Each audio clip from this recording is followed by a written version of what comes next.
पे एंडोर्स करते हुए अपनी पाकिस्तान की क़यादत को ये कहता हूँ कि आज 5-6 दिन गुजरने के बावजूद भी ना हम कानूनी कार्रवाई कर रहे हैं, ये हम गलत कर रहे हैं।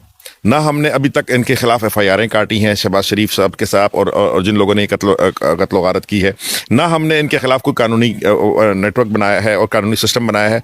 ये हमारे बच्चों के साथ जुल्म अजीम है और मैं फिल फोर कहता हूं कि इसके ऊपर हमें कानूनी टीम भी बनानी चाहिए और कानूनी इसका रिकॉर्ड क्रिएट करना चाहिए। हमें इनसे आपकी फैमिलीज़ की वीडियोस बनानी चाहिए।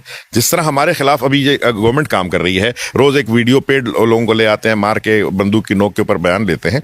इस तरह हमें खुद, और मैं आपसे भी रिक्वेस्ट करता हूं, हर बंदा खुद में, अब तो ये कैमरा मोबाइल आपके हाथ में है, अब तो आप के पास एक्स भी आ गया है, अब तो एक्स बंद ही नहीं होता। आप लोग अपना डेटा डालें कि मेरा बेटा, मेरा भाई मिसिंग है, और उसको आप टैग करते जाएं पाकिस्तान तहरीक इंसाफ को। यही एक तरीका होगा कि हम अपने दरमियान में मौजूद भेड़ की खाल पहने हुए लोग जो हैं उनको भी नोटिफाई करें और जो हमारे साथ जुल्म कर रहे हैं उनको भी नोटिफाई करें।